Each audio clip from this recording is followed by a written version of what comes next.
Sularımız zehir saçıyor. Telefonun gelsin.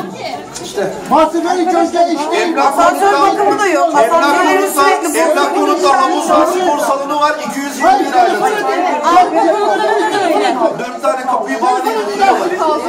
bir aydan Sen sonra niye geldin? girer çıkar. İstifa. Abi kimse. Hayır, 70 bin lira kullanmak var. İstifa. Yönetim. İstifa. Yönetim. İstifa. Hiç uğraşma, Leyla'nı buraya çağır. 10 tane buraya gelecek. İstemiyoruz abi. Mehmet, bak, gelecek ayda da 70 milyon zam olmaz. 240 milyondan 300 milyon çıktı ayda. Nerede yaşıyoruz? Yatırım mı yapıyoruz site? Ya sitenin annesinde bir şey yok. Ben rahatsız oluyorum. Yani girişte oturuyorum. Benim kapım çalışıyor. Gece şeyleri ben temizledim. Tıkanmış. Ben temizledim. Gelecek. Mehmet, kardeşim, Birer konuşalım. kardeşim, sen halkla ilişkilersin. Buraya müdürü çağır. Sen halkla ilişkilersin.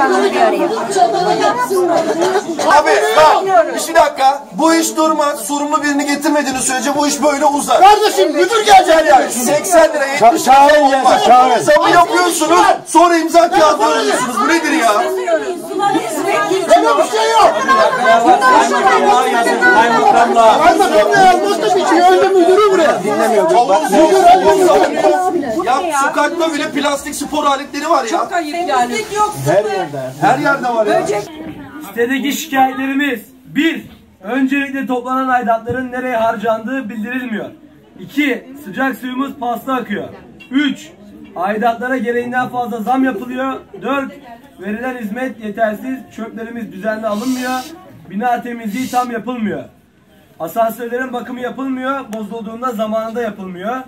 6. Aidatların toplamı ciddi miktarlarda, karşılığında aynı miktarda asla hizmet yok. 7. Yeşil alanımız çok geniş olmasına rağmen bir spor alanımız dahi yok. 8. Çocuk parkları çoğu zaman kırık, günlerce yapılmıyor. 9. Bizlere sorulmadan merkezi sistem saatleri değiştirildi. Neden değiştirildiği ile ilgili yeterli bilgi verilmedi.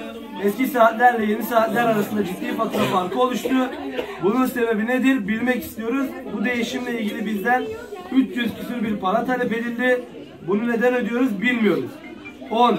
Sıcak su faturalarında soğuk su ödemesi nedir? Açıklama bekliyoruz. 11. Aylardır hizmetli eksiği var. Bu giderilmiyor. 12. Güvenlikler işini düzgün yapmıyor. Diyafonlar bozuluyor. Aylar sürüyor. Yapan yok. Dolayısıyla arama yapamıyorlar. Giren çıkan belirsiz. 13.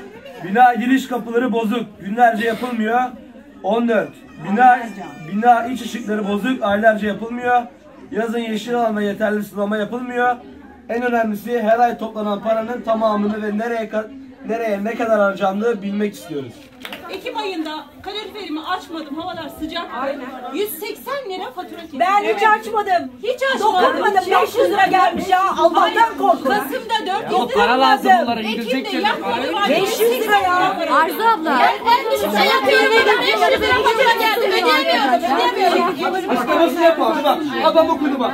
Çok Senin WhatsApp'ına hemen atın diyor. 11 madde açıklama var. Açıklamasını yapalım. Ben dokunmadım kalorifere 500 lira. Sayaçlarını niye değiştirdin? Niye değiştirdin? Niye abi? 5 senedir kanun Bir tek bizim burada kanun geçiyor. Dinleyelim.